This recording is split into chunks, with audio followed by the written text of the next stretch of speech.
या national income, type of national income. तो आपने क्या किया था, कमोडिटी आपके पास थी, certain net aggregate commodity and material and immaterial.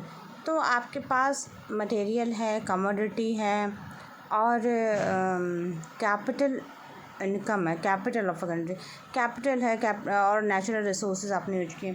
तो सपोज़ करिए कि आपने एक फैक्ट्री सेटअप की, आपने एक ऑर्गेनाइजेशन सेटअप की और वहाँ पर आप प्रोडक्ट बनाना चाहते हैं।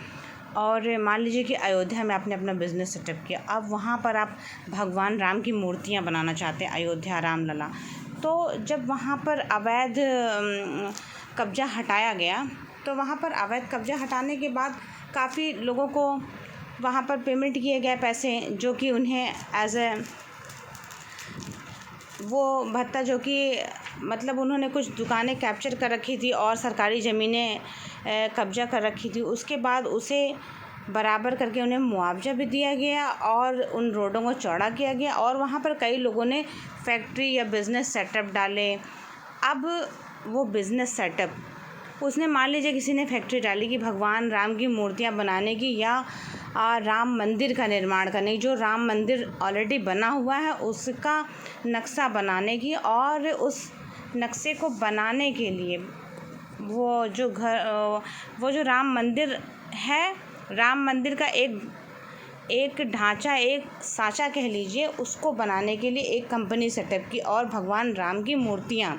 तो इस तरह से उन्होंने अयोध्या में रामलला की मूर्तियाँ इस बनाने के लिए एक बिज़नेस सेटअप किया और फैक्ट्री डाली। तो उसके लिए उन्होंने कुछ सब्सटेंस विदेश से मंगाए, अपनी कैपिटल पूंजी लगाई, कैपिटल लगाया, नेचुरल रिसोर्सेज को यूज़ किया, मैन पावर यूज़ किया। तो इस तरह आप एग्जांपल के तौर पर समझ सकते हैं कि ये मूर्तियाँ कैसे मैन्युफैक्चर हो रही हैं, लेबर चार्ज हो रहा है, कमोडिटी यूज़ हो रही है, कुछ सब्सटेंस विदेश से मंगाया जा रहा है, कुछ देसी प्रोडक्ट यूज़ किए जा रहे हैं इन मूर्तियों को बनाने के लिए। भगवान राम की मूर्तियाँ, जिन्हें रामलला, जो कि स्पेसिफिकली अयोध्या में पाई जा रही है। तो और जो मंदिर का ढांचा है, मंदिर का जो एक सैंपल है उसे भी बनाए, क्योंकि हर व्यक्ति अपने घर में भगवान राम का मंदिर रखना चाह रहा है। तो इस तरह से बिजनेस एक सेटअप किया गया और उसमें एक कैपिटल इन्वेस्ट की गई, मटेरियल लगाया, कमोडिटी लगाई गई, इमटेरियल जो कि ह्यूमन रिसोर्सेज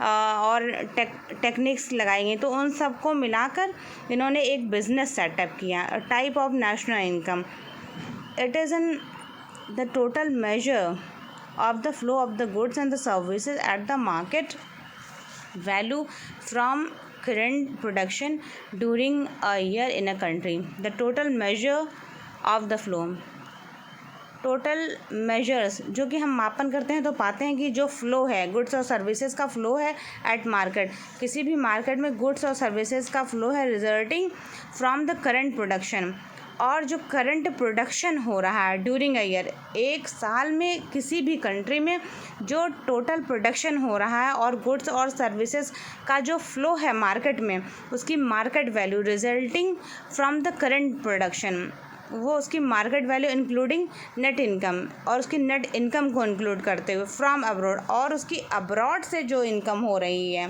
और it includes 4 type of final goods, ये इंक्लूड करते हैं 4 टाइप ऑफ फाइनल गुड्स को इंक्लूड करते हैं। Consumer goods and services to satisfy the immediate want of people, जो लोगों की चाहत है, वांट्स में चाहत, इच्छा, जो लोगों की एक्सपेक्टेशंस है, कैसा प्रोडक्ट चाह रहे हैं, भगवान राम की सुंदर सुंदर मूर्तियाँ चाह रहे हैं वो, और उनका जो मंदिर का सैंपल है, जो सांचा है बना हुआ है, वो सारे प्रिय भक्त, राम भक्त, वो अपने घर ले जाना चाह रहे हैं। तो इस तरह की एक फैक्ट्री सेटअप की गई जहाँ पर इस तरह के मंदिर से रिलेटेड और जो कि पूजा पाठ से रिलेटेड जो जितने भी प्रोडक्ट्स हैं ये बनाए जा रहे हैं, और ये सेलिंग लाइक हॉट केक्स, ये बिल्कुल हॉट केक की तरह सेल हो रही है।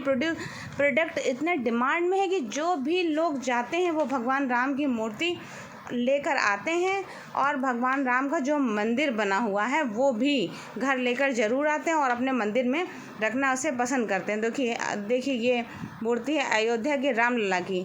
तो ये भगवान राम की मूर्ति जो बरसों के संघर्ष के बाद ये राम मंदिर इस्टेब्लिश्ड हुआ है, अयोध्या में बन पाया है।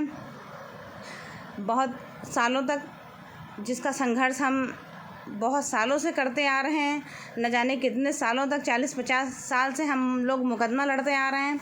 तो उसके बाद ये सफलता हमें प्राप्त हुई। उसके बाद ये प्रोडक्ट्स जो कि भक्ति भाव से लोग अपने घर प्रसाद के रूप में लेकर जाना चाहते हैं। तो इस तरह से लोगों की इच्छा क्या है कि सुंदर से सुंदर मूर्तियाँ हम अपने घर में लेकर जाएं, और एक मॉडल भगवान राम के मंदिर का मॉडल जैसा कि वो मंदिर बना हुआ सेम एज इट इज़, वो मंदिर भी अपने घर लेकर आएँ।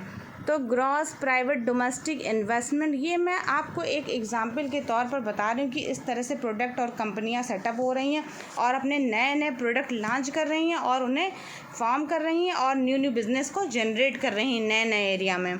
तो इस तरह से देखिए, gross private domestic investment in capital goods consisting of fix capital formation and residential construction and inventories of finished and unfinished good. तो कई बार गुड्स फिनिश्ड होते हैं, मतलब कि बने हुए होते हैं। अनफिनिश्ड गुड जो कि बने हुए नहीं होते, अनफिनिश्ड गुड होते हैं जिनको पूरी तरह से बनाया नहीं गया, जिन प्रोडक्ट्सों को पूरी तरह से मैन्युफैक्चर नहीं किया गया, कुछ कमियां रह गई, अनफिनिश्ड गुड्स हैं, ये सामान है जो भी हैं। ग्रॉस प्राइवेट डोमेस्टिक इन्वेस्टमेंट, तो आपके जो डोमेस्टिक इन्वेस्टर हैं, investment of capital goods consisting fix capital formation, तो वो फिक्स कैपिटल फॉर्म करना चाहते हैं। रेसिडेंशियल कंस्ट्रक्शन, जो कि उसी क्षेत्र में, उसी एरिया में, उसी कंट्री में रहकर रेसिडेंशियल कंस्ट्रक्शन कर रहे हैं। And inventory of finish and unfinished good, जैसे कि कुछ प्रोडक्ट अनफिनिश गुड का मतलब जैसे कि कार के कुछ पार्ट हैं वो हर जगह अवेलेबल नहीं, तो कुछ कंपनियां स्पेसिफिक पार्ट्स फॉर्म करती हैं, जैसे कि कार के कुछ पार्ट हैं, फिर उन्होंने फॉर्म किए, वो कंपनी स्पेसिफिक उस पार्ट को फॉर्म करने के लिए ही बनी हुई है। और जैसे कि टायर, मान लीजिए टायर ले लीजिए कार का, अब कार का टायर एक स्पेसिफिक कंपनी बना रही है, या टायर जो है कार का इंजन वो भी एक स्पेसिफिक कंपनी बना, उसके अलावा वो और कुछ नहीं बनाती। तो इस तरह से जैसे कि हम एक्टिवा को ले लें, तो ये पहले 2 कंपनियों का कोलैबोरेशन था, एक्टिवा, होंडा की एक्टिवा, अब ये सिर्फ होंडा की है। पहले ये 2 कंपनियों का कोलैबोरेशन था, जापान और एक कंपनी और थी। तो इस तरह से 2 कंपनियों का कोलैबोरेशन था। अब दोनों कंपनियां सेपरेट हो गई, तो अब ये सिर्फ होंडा की रह गई। फाइन।